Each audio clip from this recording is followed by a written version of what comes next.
Shalom, selamat pagi untuk semua umat Tuhan, dan selamat tahun baru 2026. Sebelum kita lanjutkan mendengarkan sabda Tuhan pagi hari ini, mari kita berdoa. Bapa kami yang di surga, terima kasih Tuhan untuk pagi hari indah ini. Engkau telah bangunkan kembali kami untuk mendengarkan sabda-Mu.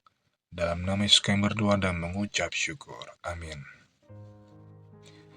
Renungan pagi sepanjang 2026 diambil dari buku dengan judul Jangan Kita Melupakan Sejarah. Renungan pagi pada hari ini tanggal 1 Januari 2026 adalah Batu Kenangan. Ayat intinya diambil dari buku Yosua 4 ayat 20 sampai 22. Kedua belas batu yang diambil dari sungai Yordan itu ditegakkan oleh Yosua di Gilgal. Dan berkatalah ia kepada orang Israel demikian, apabila di kemudian hari anak-anakmu bertanya kepada ayahnya, apakah arti batu-batu ini? Maka haruslah kamu beritahukan kepada anak-anakmu begini, Israel telah menyeberangi sungai Yordan di tanah yang kering. Batu-batu itu bukanlah sembarang batu. Setiap batu memiliki makna khusus. Itu adalah batu-batu peringatan, batu-batu sejarah. Batu-batu itu sebenarnya adalah jenis batu biasa, seperti jutaan batu lainnya di perbukitan Palestina. Namun, ke-12 batu ini menunjuk kepada sesuatu.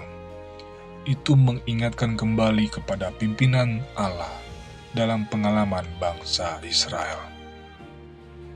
Alkitab adalah buku sejarah yang didasarkan pada serangkaian peristiwa yang dimulai dengan penciptaan dan munculnya dosa, lalu berlanjut hingga perjanjian Allah dengan Abraham, keluaran, penawanan, dan pemulihan Israel, penjelmaan, dan kelahiran Yesus dari seorang perawan, kehidupannya yang tanpa dosa, dan kematiannya di kayu salib, kebangkitan, dan kedatangannya yang kedua kali. Jadi Alkitab adalah buku pengingat akan tuntunan ajaib Allah atas umatnya. Ketika gereja kehilangan makna dari pengingat itu, maka mereka berada dalam masalah, terombang-ambing dari tambatannya, dan mereka telah kehilangan arah. Dalam ranah jauh di Kristen, kehilangan arah dimulai dengan melupakan masa lalu, lebih khusus lagi, melupakan tuntunan Allah di masa lalu. Bila itu terjadi, orang Kristen kehilangan rasa memiliki identitas diri. Dan dengan kurangnya identitas diri, maka misi dan tujuan pun sirna. Lagi pula, jika Anda tidak tahu siapa diri Anda dalam kaitannya dengan rencana Allah, apa yang dapat Anda katakan kepada dunia? Sejarah Kristen dipenuhi dengan kelompok-kelompok keagamaan yang telah melupakan asal-usul mereka, dan akibatnya mereka kehilangan arah untuk masa depan.